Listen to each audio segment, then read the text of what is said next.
Good afternoon, everybody. Welcome to our SPACE webinar. SPACE is a Center of Excellence for HPC astrophysical applications. And today we are here to listen to a talk by Andrea Mignone and his colleagues, Marco Rosazza and Stefano Truzzi from University of Torino. Talk today is addressed to researchers working in the field of HPC as well as astrophysics who are interested in plasma astrophysics and fluid dynamics in general.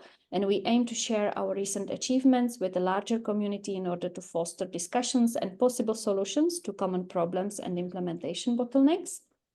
And the talk is named Recent Advances on PLUTO GPU Development and Astrophysical Applications.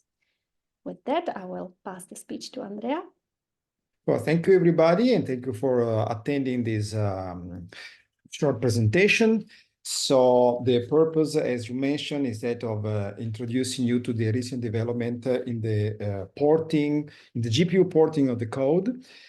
So first of all, let me just remind you what SPACE is. So SPACE is a Center of Excellence, which I'm coordinating. SPACE stands for Scalable Parallel Astrophysical Codes for Exascale. It is a 4-year project involving 15 partners from 8 different countries. The main purpose of the SPACE COE is that of preparing and improving present codes for the transition to exascale. So we have identified 7 different astrophysical codes. PLUTO is one of them. These 7 codes are meant to be upgraded in order to fully exploit the pre-exascale system funded by the Euro HPC joint undertaking. There are, of course, also other goals within the project, but today I would like to focus just on the code, not on the SPACE proposal. Okay, just to give you an idea of the size of the project, we have 15 partners coming from research institutes, supercomputing centers, and HPC companies, 8 different countries in total, as I said. So the 9 research institutes are here: University of Torino, University of Oslo, INAF, LMU, CNRS, KU Leuven, HITZ, Goethe University of Frankfurt, and Ford. Then we also have 3 computing centers, which are Cineca, IT4I, and Barcelona Supercomputing Center. And 3 HPC company, E4, Enginsoft, and Atos. Here is the list of the participant. I roughly divide the participant into scientific partners, giving most of the contribution. This is where the codes are coming from. And also the partners are actually taking care of the hardware and software solution. And the idea is that the COE will contribute in creating a synergy between scientific partners on the one end and people taking care of software and hardware solution on the other. Now, let me briefly introduce you the PLUTO code. So PLUTO has been out for some times now. It's a finite volume Godunov type fluid particle hybrid code for plasma dynamics in astrophysics. So as such, it targets mostly compressible multidimensional fluid and plasma flows with very high Mach numbers. PLUTO comes with a multi-physics modular support, meaning that you can solve different sets of equations. For example, you can choose between classical or relativistic hydrodynamics, and likewise also between classical and relativistic MHD, magnetohydrodynamics. It brings a lot of non-ideal physical processes dealing with viscosity, thermal conduction, resistivity, heating, and so on. But it also has a modularity when it comes to selecting the algorithm. So you can combine different algorithms with different order and different dissipation properties in order to solve your problem, depending on the specific user needs. PLUTO, at least the CPU version, the old version, is publicly available at this web address. And it is quite downloaded from many research institutes all around the world. PLUTO is written in C. There are more than 100,000 lines and plus a smaller wrapper in C++. It supports multidimensional computation ranging from a single CPU. I mean, you can run it on your laptop, but you can also use it quite easily on a cluster. And we have tested up to several 100,000 cores. The old version of the code allowed for static grid using a single fixed grid that doesn't change in time, or also it contains grid adaptivity by using adaptive mesh refinement provided via the Chombo library. Now, this is a worldwide distribution of the downloaded for Pluto 4.3 and 4.4. 4.4 is the current old release. Old meaning that it has just a CPU support. We have a very heterogeneous application domain, which ranges from planet formation to stellar and extragalactic jets, radiative shocks, accretion disk, jet launching, magnetospheric accretion and jet star interaction, as well as plasma instabilities and many others. On the average, we received approximately 400 to 500 downloads per year. Now, let's see how the code works. So Pluto is primarily an Eulerian code, primarily because we also have a particle support, but in today's talk, I would like to focus just on the Eulerian, so the fluid part of the code. It solves a conservation law on a fixed or adaptive grid. An example of conservation laws is given by the ideal MHD equation, which you can see in the boxed image. They pertain to mass conservation, so you can recognize the continuity equation, momentum conservation, written in conservative form, energy conservation, and also magnetic flux conservation. When I say that I use a finite volume scheme, I mean that Pluto relies on the so-called shock capturing methodology, where instead of solving the actual partial differential equation, you integrate in space, and you are better off with evolving not the partial differential equation, but their corresponding integral representation, which is the one you see below. Now, in order to understand better how you move from one representation to another, you have to keep in mind that the concept behind the finite volume discretization is to evolve the volume average rather than the point values. So why do we do this? This is essential if you want to capture discontinuities, okay? Because the partial differential equation, the one you see on the left and the bottom, does not allow you mathematically to represent a discontinuity, because a discontinuity does not have a derivative. But you can integrate that over a cell, and rather than evolving u, you evolve the average value of u inside the cell, and you relate the change of the average value to the net flux through and out the cell boundary. So in other words, if u changes, is because you have a net flux coming in and out of your boundary. Computing the flux is the essential part of the computation. U is an array of conserved quantities, which in the classical case contains the mass density, the momentum density, the energy, total energy, so that includes a kinetic plus magnetic plus thermal, and magnetic field. Now, when you disentangle all the finite volume schemes, you can understand easily that they are made up of three pieces, essentially, which also identify the kernels that we have targeted for optimization in our next GPU version.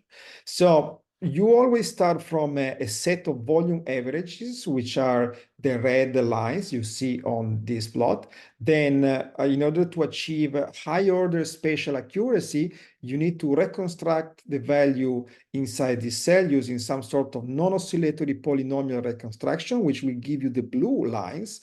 These blue lines will be discontinuous, of course, will be piecewise discontinuous while jumping from one cell to the next. And this is where you solve your Riemann problem at the interfaces, knowing the left and the right states. The Riemann problem is the heart of the solver because it allows you to compute F, the flux.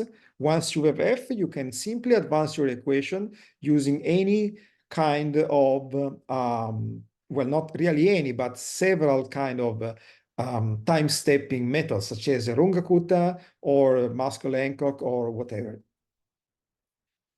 Now, PLUTO comes with a number of physics modules that you can combine, or well, some of them are mutually exclusive, some other can be combined. For example, for the advection physics, these are mutually exclusive modules. You can select between hydrodynamics, magneto-hydrodynamics, and the corresponding relativistic extension. You also have a number of dissipation physics, modeling a parabolic partial differential equation, such as viscosity or thermal conduction. You can also include source term, such as gravity or body forces. We have a Poisson solver now. There are heating and optical heating, cooling, etc. There is also a bunch of options to select different equation of state as far as thermodynamics matters. So isothermal, ideal, non-constant gamma, or a singe gas, different geometries, and also particle physics, as I mentioned before. Likewise, we also have a modularity while we talk about the solvers, so we can have different orders of Runge-Kutta methods. Also, different type of reconstruction can be combined using either linear, parabolic, or weighted, essentially non-oscillatory or monotonicity preserving. There is also a whole plethora of Riemann solvers going from more accurate but less dissipative solver to less accurate and more dissipative solver, and different strategies to enforce solenoidal constraints, such as divergence of magnetic field or divergence of the electric field. What are the exascale challenging application? I mean, astrophysical application that we would like to target in our proposal, but also much beyond that. So the first one that our group is currently investing a lot of effort on is relativistic reconnection, because this is identified as a powerful mechanism to quickly dissipate kinetic and magnetic energy at very small scales. It takes place in regions where you have strong electric currents and the resistivity of the plasma dominates the dynamics. Why it is important? Well, because magnetic reconnection is thought to be an efficient acceleration mechanism for particles, for making them highly energetic, because remember that everything that we see in astrophysics comes from the radiation that we can observe, and particles are responsible to emit that radiation provided they are accelerated to very high energy. Now, the challenge here is that astrophysical plasmas usually are characterized by low values of the resistivity, and in order to capture the dynamic for those low values, you really need the combination of high resolution plus high accuracy in order to reduce the numerical dissipation below the level of physical resistivity. So this demands a lot of effort. In the plot on the right, you have an idea where we have achieved now. So we hope that with the space proposal and with the GPU porting of the code, we will be able to access larger and larger scale by still capturing microscopical properties of the plasma. Another interesting domain of application is represented on a much larger scale by astrophysical jets. So jets are usually the byproduct of accretion taking place on black holes, where powerful supersonic outflows are engaged along the polar axis. Okay, so these jets propagate for very long distances up to megaparsec scale and can be subject to plasma instabilities. These plasma instabilities usually are also generating small-scale dissipation regions where the particles' acceleration can again occur. Current-driven instability is a typical example of this, and it's an instability where the jet will start to wiggle by changing the direction of propagation, because the magnetic field is responsible for this main mechanism. It also gives rise to helical deformation, as you can see on the rightmost movie. Now, again, the challenge is to achieve a larger resolution in order to simulate that process and capture the small-scale regions responsible for particle acceleration. So for this, of course, we are aiming to use fourth-order methods to investigate this kind of instability in order to provide, first of all, a better resolution of the initial equilibrium, then to reduce numerical dissipation, also killing spurious modes, and to have also dramatic efficiency gain over the traditional second-order approach. Again, this is essentially where we are at the moment, where we plan to do. So we hope to have a factor of 2, at least, or a factor of 4 gain in the next couple of, let's say, 3 years at most. Let's go towards PLUTO GPU. So what have we achieved so far?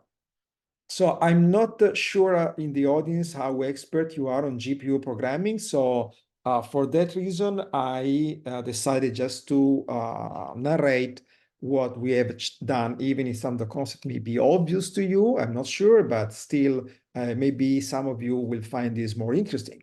Anyway, let me recap the objectives for the PLUTO porting. So the first objective is exhaustive porting the code to the GPU, of course, but that's not the only one.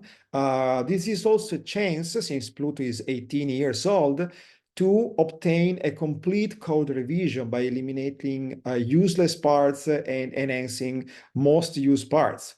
And the third objective is to have a public release of the next code, which will be called GPluto.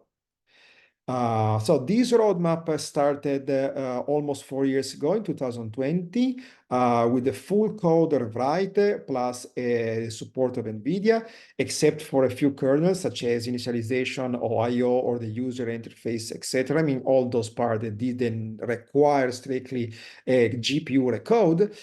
Which at present the new version will employ C++ and OpenACC, which is a high-level directed-based programming model developed by NVIDIA. Now, this is the active timeline. As I said, we started back in 2020 with the first mini app, which was just 1,000 lines in C. Then in 2021, we added OpenACC functionality by making the code much faster. And from that time, starting from 2022, we added several new kernels. We switched to C++ in 2023 in order to exploit more versatile constructs, such as templates, classes, and vectors. And we are now essentially in the optimization phase and extending also the code to include Lagrangian particles and high-order methods. I can say that at present, let's say around 60% of the original code has been ported to GPU. There are a number of physical modules that we will never port, some other that are on our to-do list. But nevertheless, we expect to have the first stable public release in 2025 and the first alpha release already this year. Now, as some of you may know, the best way to achieve GPU functionality and efficiency is to rewrite the code from scratch. I know this sounds awful, but that is what it takes if you really want to reshape the code in a way that it is optimized for GPU, because memory, pointers, addresses, well, they had all to be changed. So the mini app structure contained a very simple schematic kernel of the original code. The kernel I identified as a boundary, of course, okay, that calls a conservative to primitive variable conversion, then followed by kernel 2, which is reconstruction, followed by kernel 3, which is computing the Riemann flux given the previous left and right states, update, construction of the right-hand side, and also construction of the right-hand side for constraint transport method.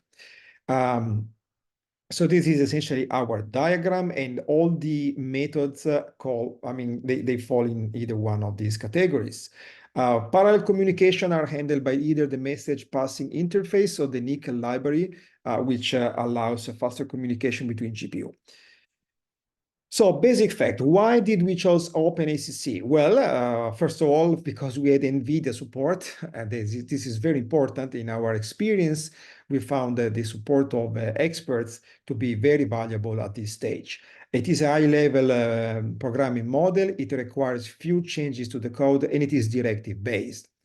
There are two main directives or pragmas that appear in the code. The first categories are compute pragmas. The other ones are data pragmas. A typical compute pragmas is the pragma ACC parallel loop, which indicates that a loop can be parallelized and executed in parallel on the GPU, and is preceded just by this preprocessor directive. An example of data pragma, on the other hand, is the one that explicitly transfer data from the CPU memory to the GPU memory, and it is like pragma SSE enter data copying or delete later on, once the A and B matrices or whatever object they are no longer needed. So these are the basic facts. Let's, however, insist on a number of key points that we realized during the development. So it took years for us to understand such concept. So one is data locality. That was the first concept that we apprehended. The key is reduce data movement between CPU and GPU memory as much as possible, because the data transfer is a major bottleneck. The solution is straightforward for this problem, of course, because all the computational part of the program should reside in the GPU memory. But that, having said that, nevertheless, you need to be careful about private variables, because GPU threads ideally perform identical operation, but on different memory addresses. So without given precautions, you can have simultaneous operation acting at the same memory address, leading to incorrect results. And this is something you don't want. So private variables are constructed for this reason. They have local scope and are allocated individually for each thread. Another very, very important point is memory access on the GPU. Now, this is called a coalesced memory access, because meaning that consecutive threads access consecutive memory addresses. So memory coalescing is a technique which allows the optimal usage of the global memory bandwidth.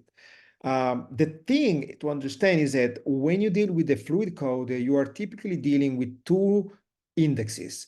One is the variable index, which in the pseudocode in the box below is NV, number of variable, NV, or the special index, which is represented by I. Now, in the previous version of the code, the CPU was working best by having NV as the fastest running index. However, on the GPU, the opposite is true, because the GPU can perform memory transaction in another memory order, okay? And it requires a completely different ordering, so that the inner loop you are accelerating should also be the fastest index of the multidimensional array, as in this example. So we had to change the index from I and V to NV and I. So we now wanted I to be the fastest running index. So since this was complicating the overall code structure, because ideally we would like to have one index ordering for the GPU and the different index ordering for the CPU, using C++ template, this was best adjusted, because then we could simply indicate the array using round brackets rather than square brackets. So the array will now be V, I, O, and V. And at compilation time, the user can select whether the optimization can be done for the CPU or the GPU. Of course, GPluto, I'm just telling this because many people ask me the same question, will it run just on GPU? No. GPluto will run on CPU and GPU. So that's why we are doing this kind of C++ constructs. Now, as a test problem to begin our scaling benchmarking phase, we are employed a 3D version of the MHD orthontang vortex. So the first scaling has been conducted on Leonardo.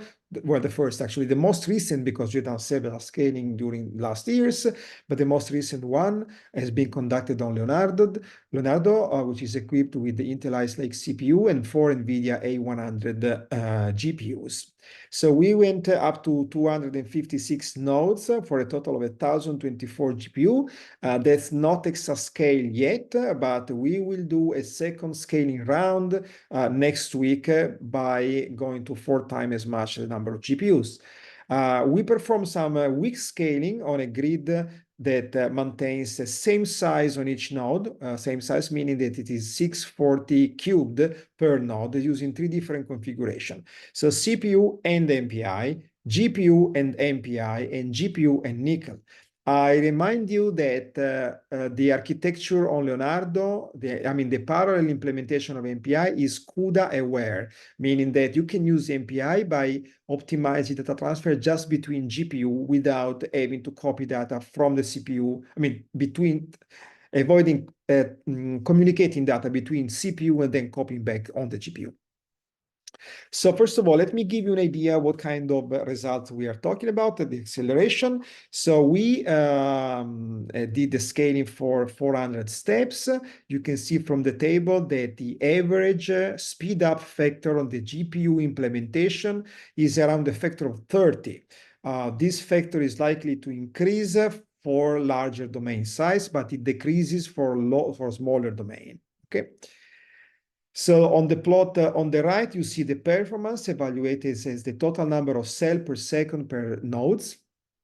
Okay, the GPU implementation is darker blue and the CPU is lighter blue, you can see below. So there is a factor of 30 approximately, keeping constant with the number, approximately constant with the number of nodes. And that's for the speed up between CPU and GPUs. Let me also report you some of the tests because I think this may be useful. It may be useful result to share. In the original implementation, version 1, we were using a blocking synchronous send receive calls. So we were sending the buffer. Copying the send buffer, doing an MPI send receive, and then copy the receive buffer back on the original data. While this is working fairly well for the CPU implementation, as you can see from the light blue curve on the top, it gave us a pretty, not so good results for the GPU implementation. The worst case is with the MPI because the efficiency was dropping down to 60% using MPI and to 80% using nickel. So we decided to go along a different strategy, which was employing a synchronous version.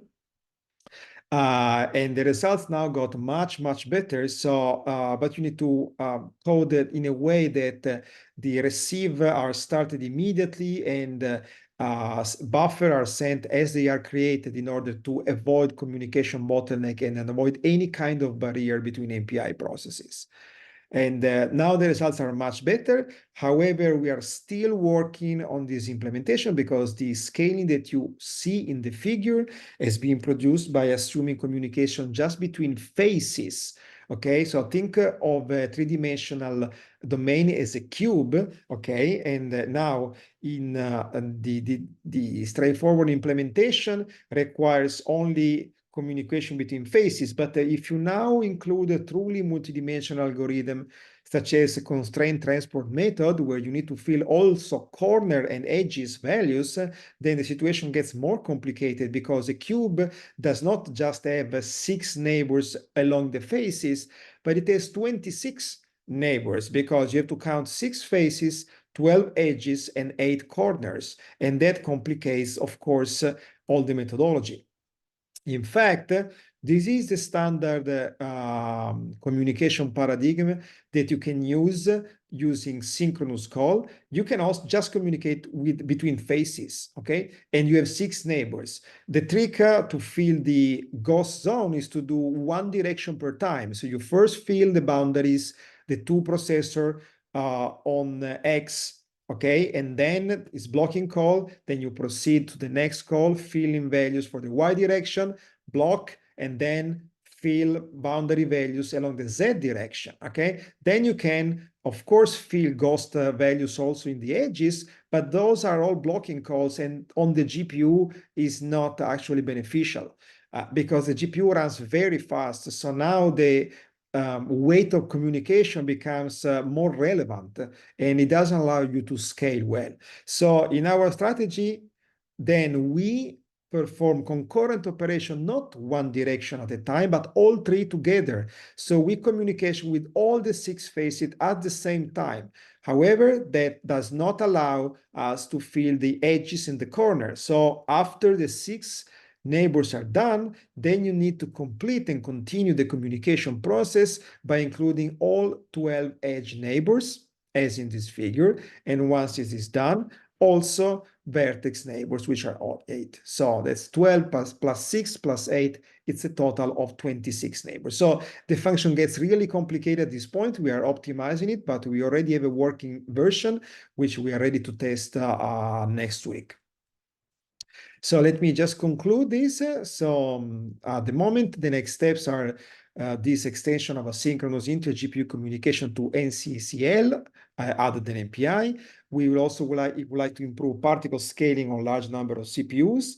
By the end of the year, we will add non-Cartesian geometries, also non-ideal terms, probably for next year. Cosmic ray particles and dust particle will come last, and probably if we have time, but this will most likely take place after the space proposal, we will also include adaptive mesh refinement. And this is all on my side. Thank you. Any question? Hi, Andrea. This is Salvatore Orlando. How are Ciao, you? Salvatore. How are you? I'm fine, thanks. Yeah, I'm wondering what about the adaptive mesh refinement in Yes. GPluto? Are you planning to port to continue to use Chombo or? No. No, there are now there is a collaboration between us and the University of Heidelberg. David Mellon Fuchsman has started a built-in adaptive mesh refinement module for Pluto, but I'm not sure let's say, what is the effort to be spent on this project. But the idea is to not to depend on Chombo anymore. We ideally would like to have our own adaptive mesh refinement. Okay, but this module will be not present in the first release of Pluto. Okay, No, so probably no. for So yeah, just so there is a Pluto symposium taking place at the end of September where we will discuss in detail all these issues. What I can tell you is that for at least a couple of years, we will keep the original Pluto version with the old functionality and also GPluto. And of course, GPluto will be updated much more often. And we hope in 3 years to give to the community, let's say, almost complete version of the code that has most of the modules present in the previous one. Okay, and if I can, another question, is there any plan for implementing, for instance, moving grid, like grid expanding or zooming or moving? No, there is a plan to include mapped grids. Okay. Mm-hmm. So in other words, in the next version, you will not be able to use these stretching or logarithm grids, but you can define your own grid by doing a coordinate transformation. Okay, that would be very useful. Yeah, thanks. So you can Thank you. customize your grid. It will be 1D for each grid, meaning that in the logical space, the psi coordinate depends only on X, eta depends only on Y, and so on. But in principle, in the future, you can also think of more complex situation where all the coordinates depend on all the other. It's just a matter of remapping correctly the fluxes and writing the Jacobian in the right place.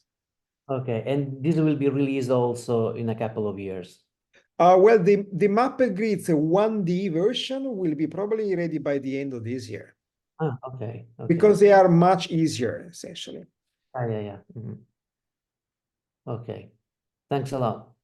Yes, I see Matteo Bulli in the chat wrote to me. I forgot there is also an attempt now to port a new general relativity module to the code. Actually, the module is already in place. We are just in the testing phase. The GR module will be able to produce expanding or shrinking grids with the appropriate metrics. Okay, I don't see many calls, many questions at the moment, so should we end here? So thank you very much for the talk, Andrea. It was very inspiring, and thank you also to our participants for attending the webinar, and we hope to see you at our next events, and have a nice afternoon.